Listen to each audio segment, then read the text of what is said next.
আমারি মওতের নিদান কালে থাকিয়া নবীজি আমার শিয়রে দেখিব আপনাকে আপন নজরে দেখিব আপনাকে মায়ারি নজরে ইয়া রাসূলুল্লাহ ইয়া হাবিবাল্লাহ ইয়া রাসূলুল্লাহ ইয়া হাবিবাল্লাহ নবী তোমারি রওজায় দেখিতে মনে চায় তোমারি রওজায় যাইতে মনে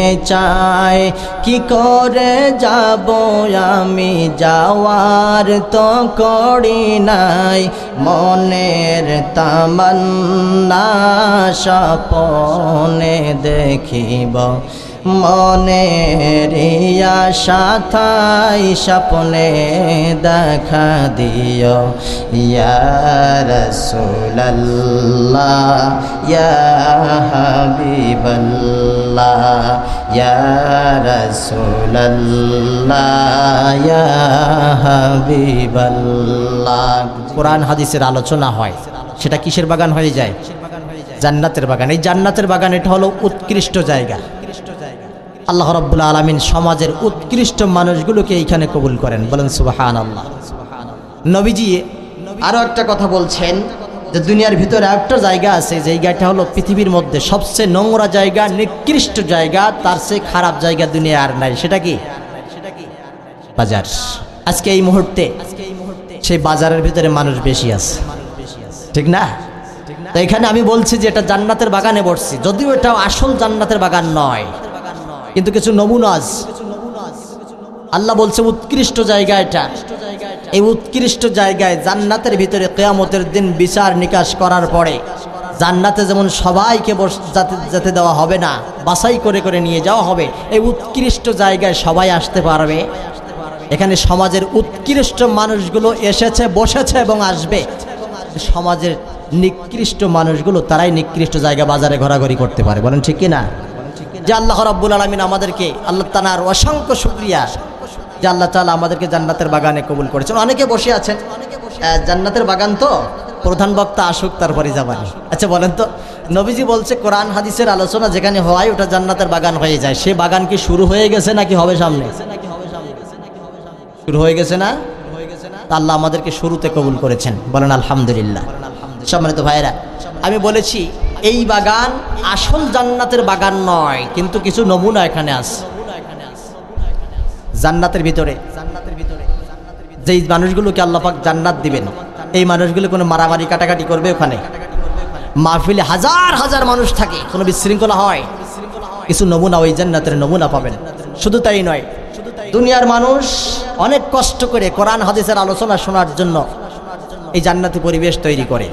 মানুষ যখন কিয়ামতের দিন হাসরের ময়দানে উঠবে, বিচার নিকাশ শেষে সবাই জান্নাতবাসী সবাই যখন জান্নাতে চলে যাবে, আল্লাহ রাব্বুল আলামিন ফেরেশতাদেরকে বলবেন, ফেরেশতারা রে, এই যে জান্নাতে যে মানুষগুলো আসছে এরা দুনিয়ায় কোরআন শোনার জন্য পাগল ছিল, সুতরাং এদেরকে কোরআন শোনার জন্য জান্নাতের ভিতরে দুনিয়ার মতো করে বা দুনিয়ার চেয়ে আরো সুন্দর করে একটা কোরআনের মাহফিলের আয়োজন কর, বলেন সুবহানাল্লাহ। ওখানে কোরআনের মাহফিল হবে। আল্লাহ রাব্বুল আলামিন জান্নাতি মানুষদেরকে তৃপ্তি সহকারে প্রধান বক্তা, দ্বিতীয় বক্তা এবং সভাপতি সবাই মিলে কোরআনের তেলাওয়াত শোনাবেন, বলেন সুবহানাল্লাহ। আমার কলিজার ভাইয়েরা, আল্লাহ রাব্বুল আলামিন জান্নাতের ভিতরে যেই কোরআনের মাহফিল করবেন, জান্নাতবাসীকে জান্নাত দেওয়ার পরে জান্নাতবাসীরা যখন জান্নাতের ভিতরে অবস্থান করবে, আল্লাহ রাব্বুল আলামিন ফেরেশতাদেরকে ডাক দিয়ে বলবেন, ফেরেশতারা রে, এই জান্নাতের ভিতরে যেই মানুষগুলো ঢুকে পড়েছে, এই মানুষগুলো দুনিয়ার জমিনে কোরআন শোনার জন্য হাজার কষ্ট করত। 1 মাস খাটাখাটনি আর পরিশ্রম করার পরে 2 দিন কোরআনের মাহফিল শুনত। কোরআনের প্রতি আকর্ষণ বেশি ছিল, সুতরাং এই জান্নাতি পরিবেশে আমি তাদেরকে জান্নাতের ভিতরে কোরআন শোনাতে চাই, বলেন সুবহানাল্লাহ। আল্লাহর ফেরেশতারা বলবেন আল্লাহ কি করতে হবে? আল্লাহ রাব্বুল আমিন ডাক দিয়ে বলবেন ফেরেশতারা জান্নাতের ভিতরে জান্নাতি পরিবেশে সুন্দর একটা কোরআনের মঞ্চ তৈরি করে ফেলো। সুবহানাল্লাহ বলে। ফেরেশতারা কোরআনের মঞ্চ বানাবেন, কোরআনের মাহফিলের সব কার্যক্রম শুরু হয়ে যাবে। আজকের মাহফিলে যেমন প্রধান বক্তা আছে, বিশেষ বক্তা আছে, সভাপতিও আছে না নাই? জান্নাতি মাহফিলে প্রধান বক্তা থাকবেন, বিশেষ বক্তা থাকবেন, সভাপতিও থাকবেন, সামনে যত শ্রোতা থাকবে সবাই জান্নাতি মানুষ। সুবহানাল্লাহ বলে। আল্লাহ রাব্বুল আলামিন ফেরেশতাদেরকে বলবেন প্রচার করে দাও আজকের মাহফিল জান্নাতের ভিতরে যেই মাহফিল হবে ওই মাহফিলের প্রধান বক্তা যিনি হবেন তিনি আর কেউ নয়, যার উপরে কোরআনে কারীম নাজিল করলাম রাহমাতাল লিল আলামিন নবী মুহাম্মদুর রাসূলুল্লাহ সাল্লাল্লাহু আলাইহি ওয়াসাল্লাম জান্নাতের মাহফিলের প্রধান বক্তা থাকবেন। বলেন সুবহানাল্লাহ। বিশেষ বক্তা থাকবেন আল্লাহর একজন পয়গম্বর হযরত দাউদ আলাইহিস সালাতু ওয়াস সালাম। আর সভাপতির চেয়ারে যিনি বসবেন তিনি আর কেউ নয়, তিনি হলেন আমাদের রব্বুল আলামিন নিজে সভাপতির চেয়ারে বসে যাবেন। বলেন সুবহানাল্লাহ। জান্নাতি মাহফিল শুরু হয়ে যাবে। আল্লাহ রাব্বুল আলামিন হঠাৎ করে সভাপতির চেয়ারে বসে পড়বেন, বক্তার নাম ঘোষণা হয়ে যাবে। আমাদের নিয়মে যেমন দ্বিতীয় বক্তা আগে কথা বলে তারপরে প্রধান বক্তা বলে, ঠিক না? নাহলে প্রধান বক্তা আগে কথা বললে তো দ্বিতীয় বক্তার বেলার মানুষ খুঁজে পাওয়া যাবে না। আল্লাহ রাব্বুল আলামিন একই নিয়মে বক্তার নাম ঘোষণা করবেন। দ্বিতীয় বক্তা হযরতে দাউদ আলাইহিস সালাতু ওয়াস সালাম। আল্লাহ তাকে ডাক দিবেন, দাউদ রে। দাউদ আলাইহিস সালাতু ওয়াস সালাম হাজির হয়ে যাবে। আল্লাহ পাক বলবেন আমার এই মানুষগুলো দুনিয়ায় কোরআন শোনার জন্য ব্যস্ত হতো কিন্তু ভালোভাবে শুনতে পারতো না। যেই মাত্র কোরআনের আয়োজন করা হতো, কোরআনের মাহফিলের সব কার্যক্রম হয়ে যাওয়ার পরেও মাহফিল বন্ধ হয়ে যেত। হয় কি হয় না? এরা কোরআন শোনার জন্য ব্যস্ত হতো কিন্তু তৃপ্তি সহকারে কোরআন শুনতে পারতো না। আজকে তৃপ্তি সহকারে জান্নাতের ভিতরে দাউদ রে তোমার সুন্দর কণ্ঠ দিয়ে জান্নাতি মানুষদেরকে কোরআন শুনিয়ে দাও। বলেন সুবহানাল্লাহ। দাউদ আলাইহিস সালাতু ওয়াস সালামের উপর নাজিলকৃত কিতাব ছিল জাব্বুর শরীফ। দাউদ আলাইহিস সালাম জাব্বুর শরীফের হাফেজ ছিলেন। জাব্বুর শরীফ তার মুখস্থ ছিল। আল্লাহকে বলবেন আল্লাহ কোরআন থেকে তেলাওয়াত করব, কোরআন তো আমার মুখস্থ নাই। রব্বুল আলামিন দাউদ আলাইহিস সালামের কণ্ঠের ভিতরে মুহূর্তের মধ্যে 30 পারা কোরআন দান করবেন। বলেন সুবহানাল্লাহ। দাউদ আলাইহিস সালাতু ওয়াস সালাম আবার মধুর কণ্ঠ দিয়ে তেলাওয়াত করবেন। দাউদ নবীর কণ্ঠের মুজিজা রব্বুল আলামিন তার কণ্ঠ এত সুন্দর করে দিয়েছিলেন। দাউদ আলাইহিস সালাম তার সুন্দর কণ্ঠ দিয়ে যখন জাব্বুর শরীফ থেকে তেলাওয়াত করতেন আকাশের উড়ান্ত পাখিরা ওড়া বন্ধ করে দিয়ে দাউদ নবীর তেলাওয়াত শুনত।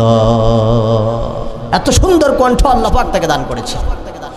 দাউদ নবী যখন সমুদ্রের কিনারায় যে জাব্বুর শরীফ থেকে সুন্দর কণ্ঠ দিয়ে যখন তেলাওয়াত করতেন মাছ নদী থেকে মাছগুলো বিশাল বড় বড় মাছগুলো ছুটে চলে সমুদ্রের কিনারায় চলে এসে দাউদ নবীর কণ্ঠের তেলাওয়াত শুনতে। বলেন সুবহানাল্লাহ। আল্লাহ রাব্বুল আলামিন বলবেন দাউদ রে এত সুন্দর কণ্ঠ আমি তোকে দান করলাম, ওই সুন্দর কণ্ঠ দিয়ে জান্নাতের ভিতরে মানুষদেরকে আজকে কোরআনের তেলাওয়াত শোনায়া দে। বলেন সুবহানাল্লাহ। দাউদ আলাইহিস সালাতু ওয়াস সালাম এবার মধুর কণ্ঠ দিয়ে জান্নাতের ভিতরে কোরআন কারীম থেকে তেলাওয়াত শুরু করে দিবেন। জান্নাতি মানুষগুলো দাউদ নবীর কণ্ঠ দেখে পাগল হয়ে যাবে আর শুধু হেলতে থাকবে আর দুলতে থাকবে। আল্লাহ রাব্বুল আলামিন জান্নাতি মানুষদের কাছে প্রশ্ন করবেন, জান্নাতি মানুষেরা রে কোরআন তেলাওয়াতের মুজিজা কেমন, কোরআনের তেলাওয়াত কেমন লাগে?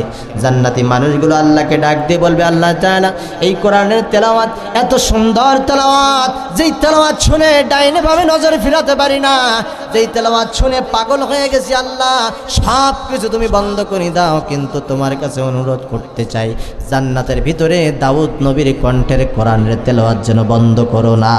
বলেন সুবহানাল্লাহ। এই যে মধুর কণ্ঠের তেলাওয়াত গো আল্লাহ সব বন্ধ হয়ে যাক কিন্তু দাউদের কণ্ঠের তেলাওয়াত যেন বন্ধ না হয়। বলেন সুবহানাল্লাহ। আল্লাহ যেন ওই জান্নাতের ভিতরে দাউদ নবীর কণ্ঠের তেলাওয়াত শোনার মতো সৌভাগ্য আমাদেরকেও দান করেন। বলেন আমিন। আল্লাহ রাব্বুল আলামিন এবার ডাক দিয়ে বলবেন জান্নাতি মানুষেরা আমার কাছে তোমরা আবদার করছো আল্লাহ দাউদ নবীর কণ্ঠের তেলাওয়াত যেন বন্ধ না হয়, কিন্তু দাউদ তো দ্বিতীয় বক্তা আজকে। সুবহানাল্লাহ বলেন। ও জান্নাতি মানুষেরা, দাউদ তাজকির দ্বিতীয় বক্তা, প্রধান বক্তা তো এখনো তেলাওয়াত করি নাই। দ্বিতীয় বক্তার বয়ান শুনে, দ্বিতীয় বক্তার কণ্ঠের তেলাওয়াত শুনে যদি পাগল হয়ে যাও, প্রধান বক্তার তেলাওয়াত কি তোমরা শুনবা না? জান্নাতি মানুষগুলো বলতে থাকবে, আল্লাহ আজকের মাহফিলের প্রধান বক্তা কে আমাদেরকে জানিয়ে দাও। রব্বুল আলামিন ডাক দিয়ে বলবেন, আজকের জান্নাতি মাহফিলের প্রধান বক্তা যিনি আছেন তিনি আর কেউ নয়, রাহমাতাল লিল আলামিন নবী, যার উপর 30 পারা কোরআন 23 বছর ধরে নাজিল করেছিলাম, সেই নবীর কণ্ঠে তোমরা তেলাওয়াত শুনবা। নবীর কণ্ঠের তেলাওয়াত, একাই তো কোরআনের তেলাওয়াতের মজেজাই আলাদা, ঠিক না? এক একজন তেলাওয়াত করে এক এক রকম মনে হয়। হাফেজ সাহেব তেলাওয়াত করলে একরকম লাগবে, আমি তেলাওয়াত করে আর একরকম লাগবে। কেউ বলার ক্ষমতা নেই যে ওটা শুনতে ভালো লাগে না। যেই কণ্ঠে বড় হয় সেই কণ্ঠে ভালো লাগে। সুবহানাল্লাহ বলেন। যে বলেন তো, সূরা ফাতিহা সেই জীবনের শুরু থেকে যেখান থেকে কথা বলতে শিখেছি, সেখান থেকে আব্বা আম্মা পড়াশোনা শুরু করছে। প্রাপ্তবয়স্ক হওয়ার পরে নামাজ পড়ছি, প্রত্যেক দিন নামাজে সূরাতুল ফাতিহা 35 থেকে 40 বার অলরেডি পড়তেছি আমরা। ছোট্টবেলা থেকে এ পর্যন্ত পড়ে আসতেছি।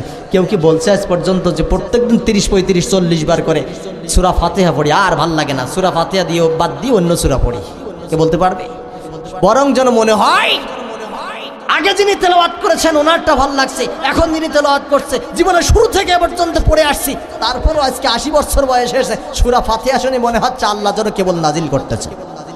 সুবহানাল্লাহ। এটা কোরআনের একটা মুজিজা। আর একে তো কোরআনের তেলাওয়াতের মুজিজা, তাতে তেলাওয়াত করবেন বিশ্ব নবী মুহাম্মদুর রাসূলুল্লাহ সাল্লাল্লাহু আলাইহি ওয়াসাল্লাম, যেই নবীর কণ্ঠে তেলাওয়াত শোনার জন্য কাফেররা পাগল ছিল। কাফেররা রাতের অন্ধকারে নবীজির ঘরের পাশে দাঁড়িয়ে দাঁড়িয়ে কোরআনের তেলাওয়াত শুনতো। বলেন সুবহানাল্লাহ। আমার নবী যখন তেলাওয়াত করতেন, মক্কার কাফেররা পর্যন্ত হুজরার কর্নারে দাঁড়িয়ে কর্নার দখল করে করে কোরআনের তেলাওয়াত শুনতো গোপনে, কারণ প্রকাশ্যে শুনতো না। প্রকাশ্যে শুনলে আবার বিপদ আছে না? নাই, বিপদ আছে, কারণ তারা তো মানতো না। নবীজি তেলাওয়াত করতো, কাফেররা শুনতো। এক এক করে যখন দেখা গেল মানুষগুলো বেশি বেশি কোরআন তেলাওয়াতের দিকে ঝুঁকতেছে, আর নবীজি যত সুন্দর করে তেলাওয়াত করে, কোরআনের তেলাওয়াত শুনে ব্যাখ্যার দরকার হয় না, তেলাওয়াত শুনে মানুষ মুসলমান হয়ে যায়। সুবহানাল্লাহ। কাফেররা দেখলো আমাদের তো বড় দুরবস্থা, এইভাবে যদি চলতে থাকে মানুষগুলো সব তো মুসলমান হয়ে যাবে, আমাদের ব্যবসা তো বন্ধ হয়ে যাবে। সুতরাং দারুন নাদওয়ায় বৈঠকে বসছে, ওখানে আইন পাশ করছে, আহারে আজ থেকে কেউ আর মুহাম্মাদের কণ্ঠের তেলাওয়াত শুনবা না। কি করবা না? মুহাম্মাদের কণ্ঠের তেলাওয়াত কেউ আর শুনতে যাওয়া না। আল্লাহ বলছে, আবু জেহেল, আবু লাহাব, আবু সুফিয়ান, তোমরা যে 4 জন মিলে এই ষড়যন্ত্র করেছ, আমার নবীর কণ্ঠের তেলাওয়াত শুনতে দিবা না। আমি আল্লাহ, আমার পরিকল্পনা হলো আমার নবীর কণ্ঠের তেলাওয়াত না শোনা পর্যন্ত তোমাদের কলিজায় এমন যন্ত্রণা আমি লাগাবো, নবীর কণ্ঠের তেলাওয়াত না শোনা পর্যন্ত রাতে তোমাদের ঘুম হবে না। বলেন সুবহানাল্লাহ। মুসলমান ভাইরা আমার, এই আইন পাশ হয়ে গেল, কেউ নবীর কণ্ঠের কোরআন তেলাওয়াত শুনবে না, রেজুলেশনে স্বাক্ষর হয়ে গেছে। রাত যত গভীর হয়ে যায়, জিবরাইল আলাইহিস সালাম আমার নবীর কাছে আগমন করেছে। ইয়া রাসূলুল্লাহ, কাফেররা দারুন নাদওয়ায় বসে সিদ্ধান্ত নিয়েছে আপনার কণ্ঠের তেলাওয়াত আর শুনবে না। নবী আমার ডাক দিয়ে বলেন, তাহলে তো বিপদ, কারণ তেলাওয়াত যদি না শুনে অন্যরা শুনতে দিবে, তাহলে তেলাওয়াত করব কেমনে? জিবরাইল আলাইহিস সালাম ডাক দিয়ে বলেন, হাবিব টেনশন করেন না, কাফেরদের ষড়যন্ত্র তত্ত্ব দুর্বল। আমাকারু আমাকারাল্লাহ ওয়াল্লাহু খায়রুল মাকিরিন। পড়েন আল্লাহু আকবার। জিবরাইল আলাইহিস সালাম বলেন, আপনি আপনার মতো তেলাওয়াত চালিয়ে যাবেন, যা করার দরকার একজন করবেন, তিনি কে? আল্লাহ সবকিছু করবেন। নবী আমার তেলাওয়াত শুরু করেছেন গভীর রজনী। আবু জেহেল মনে মনে চিন্তা করে, আহারে বালিশে একবার ডাইন পাশে যাই ঘুম হয় না, বাম পাশে যাই ঘুম হয় না, কলিজায় যন্ত্রণা শুরু হয়ে গেছে, মুহাম্মাদের কণ্ঠের তেলাওয়াত না শুনলে তো ঘুম আসবে না। সুতরাং আবু জেহেল বাহির হয়ে গেছে, ঘর থেকে বাহির হয়ে নবীজির হুজরার দিকে হাঁটা শুরু করছে। নবীজির হুজরার 4টা কর্নারের একটা কর্নার আবু জেহেল দখল করে নিয়েছে। বলেন সুবহানাল্লাহ। শুনবে না তেলাওয়াত, বড় নেতা প্রধানমন্ত্রী হাজির হয়ে গেছে। 2 নম্বরে আবু লাহাব চিন্তা করে, আহারে রেজুলেশনে তো স্বাক্ষর করলাম কেউ মুহাম্মাদের কণ্ঠের তেলাওয়াত শুনবো না, কিন্তু আমার তো ঘুম হয় না, তেলাওয়াত না শুনলে তো পারা যায় না। গভীর রাত, মক্কার সমস্ত মানুষগুলো ঘুমিয়ে গেছে, আমি যদি এখন যাই কেউ দেখতে পাবে না। সুতরাং আবু লাহাব হুজরার আরো একটা কর্নার দখল হয়ে গেছে, বাকি আছে দুইটা। আবু সুফিয়ান চিন্তা করলো আমারও তো তাই, গভীর রাত্রে যদি আমি যাই তাহলে কেউ দেখতে পাবে না, একা একা আজকে তৃপ্তি সহকারে কোরআন শুনবো। সুবহানাল্লাহ। আবু সুফিয়ান যে হুজরার আর একটা কর্নার দখল করেছে, আরো একজন কাফের একই চিন্তা করে চারজন কাফের ঘরের চারটা কর্নার দখল করেছে। একজন হলো প্রধানমন্ত্রী, আরেকজন হলো অর্থমন্ত্রী, আরেকজন হলো পররাষ্ট্রমন্ত্রী, আরেকজন হলো স্বরাষ্ট্রমন্ত্রী, এরকম এমপি মন্ত্রী, প্রধানমন্ত্রী থেকে শুরু করে মন্ত্রী পর্যায়ের চারজন মানুষ চারটা ঘরের চারটা কর্নারে দাঁড়িয়ে গেছে কোরআন তেলাওয়াত শোনার জন্য। আল্লাহ মানে নবীজিকে ডাক দিয়ে বলে, বন্ধু কাফেরদের ভয়ে মন খুলে কোরআনের তেলাওয়াত শুনতে পারো না, আজকে এমন পরিবেশ তৈরি করেছি মক্কার এমপি মন্ত্রী প্রধানমন্ত্রীর পাহারাদার বানাইয়া তোমার ঘরের চারি কর্নারে লাগাইয়া দিছি। সুতরাং আপনি মন খুলে তেলাওয়াত করেন, মক্কায় এমন কোনো বাপের বেটা নাই আবু জেহেলের গায়ের ওপর দিয়ে গিয়ে আপনাকে আঘাত করবে। এই পরিকল্পনা কার? আওয়াজ দিয়ে বলেন কার? তাই ছিল শুনবে না। আল্লাহ বলে রাখ, তোদের চারজনরে দিয়ে পাহারাদার বানাবো, তোরা পাহারা দিবি, কেউ যেন আমার রাসূলকে আঘাত করতে না যায়। আল্লাহু আকবার। মুসলমান ভাইরা, জান্নাতি মানুষদেরকে আল্লাহ বলবেন, মনে আছে তো? আল্লাহ বলবে, জান্নাতি মানুষেরা বিশেষ বক্তার কণ্ঠের তেলাওয়াত শুনে তোমরা পাগল হয়ে গেছো, প্রধান বক্তার তেলাওয়াত কি তোমরা শুনবা না? জান্নাতি মানুষগুলো ডাক দিয়ে বলবেন, আল্লাহ বিশেষ বক্তার তেলাওয়াত যদি এত সুন্দর হয়, না জানি যেই নবীর ওপর কোরআন তেলাওয়াত হয়েছে, নবীর কণ্ঠে কোরআন শোনা কত মজা হবে। আমার নবীজিকে আল্লাহ ডাক দিবেন, আমার রাসূল মঞ্চে আসবেন, প্রধান বক্তার আসন গ্রহণ করবেন। আল্লাহ রাব্বুল আমিন বলবেন, হাবিব দুনিয়ায় কাফেরদের ভয়ে তেলাওয়াত করতে পারতেন না, সাহাবীরা মন খুলে শুনতে পারতো না, মানুষেরা কোরআনের মাহফিলের সব আয়োজন কমপ্লিট করার পরেও মাহফিল বন্ধ হয়ে যেত। আজকে জান্নাতের ভিতরে বাধা দেওয়ার মতো কোনো মানুষ নাই, সামনে যত শ্রোতা সবাই জান্নাতি মানুষ বসে গেছে। বলেন সুবহানাল্লাহ। হাবিব আপনি মন খুলে তেলাওয়াত করেন। আল্লাহর নবী এবার তেলাওয়াত শুরু করে দিবেন সূরাতুল ইয়াসিন থেকে। আল্লাহর নবী তেলাওয়াত করবেন, ইয়াসিন ওয়াল কুরআনিল হাকীম। বলেন আল্লাহু আকবার। নবী আমার টান মেরে সূরা ইয়াসিন থেকে তেলাওয়াত করবেন। জান্নাতি মানুষগুলো আল্লাহর কাছে একই আবদার করবে, আল্লাহ দ্বিতীয় বক্তার সময় বলেছিলাম তেলাওয়াত যেন বন্ধ না হয়, তার সে লক্ষ কোটি গুণে মজেজা, লক্ষ কোটি গুণ ভালো তেলাওয়াত তুমি তো সামনে এনে দিয়েছো, আল্লাহ সব কিছু বন্ধ করে দাও। আল্লাহ জান্নাতের ভিতরে নবীর কণ্ঠের তেলাওয়াত যেন বন্ধ করো না। বলেন সুবহানাল্লাহ। নবী আমার সূরাতুল ইয়াসিন থেকে তেলাওয়াত করতেই থাকবেন।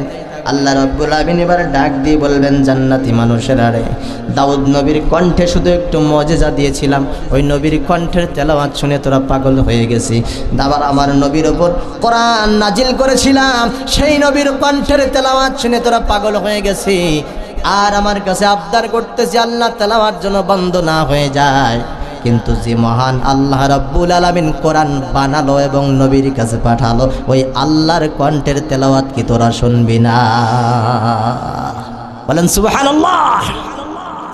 আল্লাহকে পাওয়ার জন্য যেই মানুষগুলো দুনিয়ায় এত পাগল ছিল, আর আল্লাহ তাদের সামনে দেখা দিবেন জান্নাতের ভিতরে, আল্লাহর কণ্ঠের তেলাওয়াত করবেন, জান্নাতি মানুষেরা কি শুনবে না তেলাওয়াত? আল্লাহু আকবার। আমার কলিজার ভাইরা, এবার জান্নাতি মানুষগুলো বলবে, আল্লাহ তুমি নাজিল করেছিল নবীর ওপর, সেই নবীর কণ্ঠের তেলাওয়াত যদি এত সুন্দর হয়, তাহলে তোমার কণ্ঠের তেলাওয়াত কত সুন্দর হবে, আল্লাহ শুনবো আমরা। এবার রব্বুল আমিন জান্নাতি মানুষদেরকে সূরাতুর রহমান থেকে তেলাওয়াত করবেন। আমরা পড়ি, আর রহমান আল্লামাল কুরআন খালাকাল ইনসান আল্লামাহুল বায়ান। চিৎকার দিয়ে বলেন আল্লাহু আকবার। আমরা পড়ি আর রহমান, মানে আমরা রহমানকে খুঁজি। সুবহানাল্লাহ বলেন। আমরা রহমানকে খুঁজি, আমরা মালিককে খুঁজি, এজন্য আমরা পড়ি আর রহমান। কিন্তু আল্লাহ রাব্বুল আমিন তিনি তো নিজেই রহমান, যারে আমরা খুঁজি। এজন্য জান্নাতি তেলাওয়াতের ভিতরে আল্লাহ আর রহমান বলবেন না, শুরুতে একটু পরিবর্তন ঘটিয়ে রব্বুল আমিন বলবেন আনার রহমান। বান্দা তোরা দুনিয়ায় যেই রহমানকে খুঁজতে, আমি আল্লাহ রব্বুল আমিন সেই রহমান তোদের সামনে হাজির হয়ে গেছি। আওয়াজ দিয়ে পড়েন সুবহানাল্লাহ। আল্লাহ সূরা রহমান থেকে তেলাওয়াত শোনাবেন। কোথায়? জান্নাতের ভিতরে। ইন্নাল্লাযীনা আমানু ওয়া আমিলুস সালিহাতি কানাত লাহুম জান্নাতুল ফিরদাউসি নুজুলা। চিৎকার দিয়ে বলেন সুবহানাল্লাহ। অত্যন্ত চমৎকার এবং সুন্দর কথা, যে কথা বললে সুবহানাল্লাহ একবার নয় 10 বার বলতে ইচ্ছা করে, এমন কথা আল্লাহ পাক রব্বুল আলামিন এই আয়াতে বলেছেন। বলেন সুবহানাল্লাহ। আল্লাহ কি বলছে জানেন? ইন্নাল্লাযীনা আমানু, যারা ঈমান আনে, নিশ্চয় যারা ঈমান আনে। ইন্না দিয়ে আল্লাহ পাক শুরু করছেন। তো ইন্না শব্দটা যে কোনো জায়গায় ব্যবহার হয় না। ইন্না দুইটা অক্ষর, আলিফ আর নুন দুইটার সমন্বয় ইন্না। এই ইন্না শব্দটা যেখানে আল্লাহ রাব্বুল আলামিন দিয়েছেন, এখন যেখানে আমরা বসাই, ওই শব্দটা, ওই বাক্যটা, ওই কথাটার নিশ্চয়তা বোঝানোর জন্য ইন্না শব্দ ব্যবহার হয়। আল্লাহ পাক বলছেন ইন্নাল্লাযীনা আমানু, যারা ঈমান আনে তাদেরকে বলছি তোমরা শোনো। ওয়া আমিলুস সালিহাত, ঈমান আনার পাশাপাশি আরো একটা কাজ করে, সেটা হলো আমল সালেহ করে, নেক কাজ করে, ভালো কাজ করে, নেক আমল করে। কয়টা কাজ হলো? দুইটা কাজ। ইন্নাল্লাযীনা আমানু, যারা ঈমান আনে। 2 নম্বর হলো ওয়া আমিলুস সালিহাত, যারা নেক কাজ করে। পরে হচ্ছে সুসংবাদ, কানাত লাহুম জান্নাতুল ফিরদাউসি নুজুলা। জোরে বলেন সুবহানাল্লাহ। আল্লাহ বলছে ঈমান আনছে এবং নেক কাজ করছে, সৎ কাজ করছে। এই দুটো কাজ যারা করতে পারছে, আমি আল্লাহ রাব্বুল আলামিন তাদের জন্য জান্নাতের ভিতরে, শুধু জান্নাতের ভিতরে নয়, সর্বোচ্চ জান্নাত জান্নাতুল ফিরদাউসের ভিতরে তাদের জন্য বাগানকে আমি আল্লাহ সাজিয়ে গুছিয়ে রেখে দিয়েছি। আওয়াজ দিয়ে পড়েন সুবহানাল্লাহ। কাজ কয়টা? সবাই কথা বলবেন। কয়টা? দুইটা কাজ। ইন্নাল্লাযীনা আমানু, যারা ঈমান আনে, যারা ঈমান এনেছে, ওয়া আমিলুস সালিহাত, এবং যারা নেক কাজ করেছে, শুধুমাত্র তাদের জন্য আল্লাহ পাক বলছেন কানাত লাহুম জান্নাতুল ফিরদাউসি নুজুলা। জান্নাতুল ফিরদাউসের ভিতরে বাগানটাকে এই মুমিন বান্দাদের জন্য আমি সাজিয়ে রেখে দিয়েছি। বলেন সুবহানাল্লাহ। সম্মানিত হাজিরিন, এখন আল্লাহ পাক বলছে দুইটা শর্ত দিয়েছেন, যারা ঈমান আনে, পরবর্তী শর্ত আছে যারা আমলে সালেহ করে, সৎ কাজ করে। প্রথম নাম্বার শর্ত যদি শুধুমাত্র হতো যারা ঈমান আনে, ইন্নাল্লাযীনা আমানু কানাত লাহুম জান্নাতুল ফিরদাউসি নুজুলা ওয়া আমিলুস সালিহাত শব্দটা বাদ, যদি এইটা হতো আমাদের জন্য বড় সহজ হতো, কারণ আমরা দাবি করি আমরা সবাই ঈমানদার, ঠিক না? ইন্নাল্লাযীনা আমানু, যারা ঈমান আনে, কানাত লাহুম জান্নাতুল ফিরদাউসি নুজুলা, তাদের জন্য জান্নাতুল ফিরদাউসে বাগান সাজানো আছে। এতটুকু হলে আমাদের জন্য খুবই সুবিধা ছিল, কিন্তু বিপদে ফেলছে 2 নম্বর শর্ত লাগাইয়া, ওয়া আমিলুস সালিহাত। এই ঈমান আনার পাশাপাশি যারা সৎ কাজ করে, নেক কাজ করে, আমলে সালেহ করে। আর আমলে সালেহের ব্যাখ্যা হচ্ছে সব অসৎ কাজগুলো ছেড়ে দেয়, সব সৎ কাজগুলো ধরে নেয়। এইটা নাম হচ্ছে আমলে সালেহ। একটা ভালো কাজ করলাম, তার সাথে একটা খারাপ কাজও করলাম, আমার ভালোটা কি থাকবে? থাকবে না। আমার ভালোটাকে টিকিয়ে রাখতে হলে খারাপটাকে আমার ছাড়তে হবে, খারাপটা ছাড়তে হবে, ভালোটা ধরতে হবে। এইটার নাম হলো ওয়া আমিলুস সালিহাত। এইটা আমাদেরকে ফেলাইছে বিপদে, তা না হলে আমরা জান্নাতুল ফিরদাউসি নুজুলা, জান্নাতুল ফিরদাউসের বাগানের ওয়ারিশ আমরা হয়ে গেছিলাম। ছোট্ট একটা শর্ত দিয়েছেন, কারণ এই শর্ত না দিলে দুনিয়ার সবাই দাবি করবে আল্লাহ তুমি তো বলেছিলে ইন্নাল্লাযীনা আমানু কানাত লাহুম জান্নাতুল ফিরদাউসি নুজুলা। তাহলে তো আমার ঈমান ছিল, আমি কালিমা পড়েছিলাম, আমি ঈমান এনেছিলাম, আমিও তো সেই জান্নাতের হক আমার আছে, আমাকে কেন জাহান্নামে দিবা? আল্লাহ পাক তখন বলবেন ওয়া আমিলুস সালিহাত। এই যে আমলে সালেহের কথা, নেক কাজ করার কথা বলেছিলাম, অসৎ কাজগুলো ছাড়ার কথা বলেছিলাম, বান্দা তুমি কি সেগুলো করতে পেরেছিলে? তখন আমাদের বলার কিছু থাকবে না। মুসলমান ভাইরা আমার, এজন্য আল্লাহ রাব্বুল আলামিন জান্নাতের কথা বলেছেন কোরআনের ভিতরে, পাশাপাশি জাহান্নামের কথা বলেছেন কি বলে নাই? জাহান্নামের ভয়াবহ আযাবের কথা এমনভাবে আল্লাহ পাক বলেছেন, একটু ব্রেন লাগিয়ে চিন্তা করলে আপনি বুঝতে পারবেন জাহান্নামের আগুনের একটা সেকেন্ড সহ্য করার ক্ষমতা আপনার আমার কারো নাই। এক সেকেন্ড মাত্র সহ্য করার ক্ষমতা পৃথিবীর কোনো মানুষের নাই। এজন্য আল্লাহ রাব্বুল আমিন বলেন, দুনিয়ার মুমিনেরা, ইন্নাল্লাযীনা আমানু, তোমরা যারা ঈমান এনেছো তোমাদের লক্ষ্য একটাই, সেটা হলো জান্নাত। ঠিক কিনা? মুমিন বান্দার লক্ষ্য মাত্র একটাই থাকে, সেটা হলো জান্নাত। আর এই জান্নাতকে পাওয়ার জন্য দুনিয়ার মুমিনেরা যা কিছু করতে পারে, যা কিছু খুশি করতে পারে, ব্যবসা ছাড়তে পারে, বাড়িঘর ছাড়তে পারে, স্ত্রী সন্তান ছাড়তে পারে, দলের গুরুত্বপূর্ণ পদ ছাড়তে পারে, কিন্তু মুমিন বান্দারা আল্লাহর জান্নাত ছাড়তে পারে না। কারণ মুমিনেরা জানে জাহান্নামের আগুন সহ্য করার ক্ষমতা এক সেকেন্ডেরও আমার নাই। এজন্য মুসলমান ভাইরা আমার, আমরা যদি মুমিন হয়ে থাকি, আমরা যদি ইমানদার হয়ে থাকি, আমাদের সর্বশেষ গন্তব্য হলো জান্নাত। আর মুমিন বান্দার একমাত্র লক্ষ্য হলো জান্নাত। কথা বলেন ঠিক কিনা?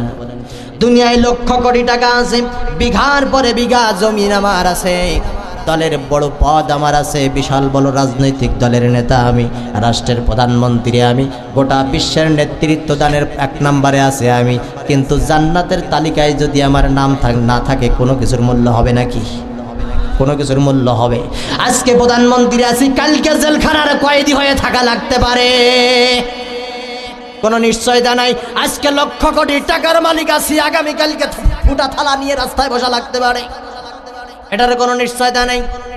আজকে দলের বড় ক্ষমতাসীন, দলের বড় পদে আছি, আজকে মন্ত্রী আছে, এমপি আছে, কালকে এলাকার মানুষগুলো পদ না থাকার কারণে আমার গলায় রশি লাগাইয়া রাস্তা দিয়ে টানতেও পারে, এটাও স্থায়ী না।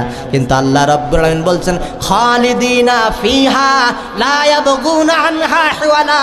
ওই যে কানাত লাহুম জান্নাতুল ফিরদাউসি নুজুলা, জান্নাতুল ফিরদাউসের ভিতরে আমি আল্লাহ যাদেরকে একবার জায়গা করে দেব, খালিদিনা ফিহা, ওই জান্নাতের ভিতরে যারা একবার ঢুকে পড়বে, লা ইয়াবগুনা আনহা হিওয়ালা, জীবনে কোনোদিন তাদেরকে সেখান থেকে বাগির করে দেওয়া হবে না। বলেন সুবহানাল্লাহ। অর্থাৎ ওটা একবারে আল্লাহ লিখে পড়ে দলিল করে আপনার নামে দিয়ে দিবে। বলেন সুবহানাল্লাহ। এবং আপনার জান্নাত, আপনি ঢুকবেন জান্নাতে, ইনট্যাক্ট থাকবে আপনার জান্নাতে, আপনার আগে কেউ ঢুকতে পারবে না। আপনি যে জান্নাতের গেটের দরজার তালা খুলবেন, তারপরে আপনি জান্নাতে ঢুকবেন। সুবহানাল্লাহ। নবী আমার হযরত ওমর রাদিয়াল্লাহু তাআলা আনহুকে ডাকলেন, ওমর এদিকে আসো, শোনো। আল্লাহর নবীর সাহাবী সঙ্গে সঙ্গে দৌড়ানো শুরু করে দিয়েছেন। ডাক দিয়ে বলেন, ইয়া রাসূলুল্লাহ, কি বলতেছেন আপনি বলেন। নবীজি ডাক দিয়ে বলছেন, ওমর রে, গত রাত্রে আমি স্বপ্ন দেখলাম আমি জান্নাতের কাছাকাছি জায়গা দিয়ে ঘুরে বেড়াচ্ছি। বলেন সুবহানাল্লাহ। হযরত ওমর রাদিয়াল্লাহু তাআলা আনহুকে নবী বলছেন, ওমর রে, আমি যখন জান্নাতের ভিতরে হাঁটতেছিলাম, হঠাৎ করে দেখি একটা জান্নাতের দরজায় তোমার নাম লেখা আছে, মানে তোমার জন্য আল্লাহ বানাইছে। বলেন সুবহানাল্লাহ। নবীজি স্বপ্ন দেখছেন, কিন্তু নবী যারা রাসূল যারা, এদের জন্য স্বপ্ন যেটা ছিল ওটাও ছিল ওহী, স্বপ্নটা ওহী। নবীদের স্বপ্ন মিথ্যা হয় না, স্বপ্ন দেখলে ওইটাই ওহী। মানে সুবহানাল্লাহ। আমরা যেমন স্বপ্ন দেখি, রাত্রে ঘুমিয়ে আসি, স্বপ্ন দেখতেছি আকাশ দিয়ে বিমানে উড়ে যাচ্ছি, উঠছি তো উঠছি, কোথায় নাকি উড়ে যাচ্ছি, হঠাৎ করে ঘুম ভেঙে গেল, চিত হয়ে শুয়ে দেখি বালিশে শুয়ে আছে। আমাদের স্বপ্ন তো এমনই। নবী রাসূলের স্বপ্ন যেটা, ওইটাই সত্য, ওইটাই ছিল ওহী। ঠিক কি না? নবী আমার বলছে, ওমর রে, আমি রাতে স্বপ্ন দেখলাম জান্নাতের ভিতরে আমি হাঁটতেছি, আর একটা জান্নাতের দরজায় তোমার নাম লেখা দেখলাম। আবার ওমর রাদিয়াল্লাহু তাআলা আনহু বলছেন, ইয়া রাসূলুল্লাহ, একটু বলেন আল্লাহ আমার জন্য যে জান্নাত বানাইছে, ওই জান্নাতটা কেমন করে বানাইছে? বলেন সুবহানাল্লাহ। ওই জান্নাতটা কত সুন্দর করে আমার আল্লাহ বানাইছে, আমাকে একটু বলেন। আল্লাহর নবী বলছে, ওমর রে, তোমার জান্নাতের কাছাকাছি জায়গায় আমি গেছি, তোমার নাম লেখা আমি দেখছি। আল্লাহর ফেরেশতারা আমাকে বলেছে এই জান্নাতটা আপনার সাহাবী হযরত ওমরের জন্য আল্লাহ বানাইছে, কিন্তু তোমার জান্নাতে তো আমি ঢুকি নাই।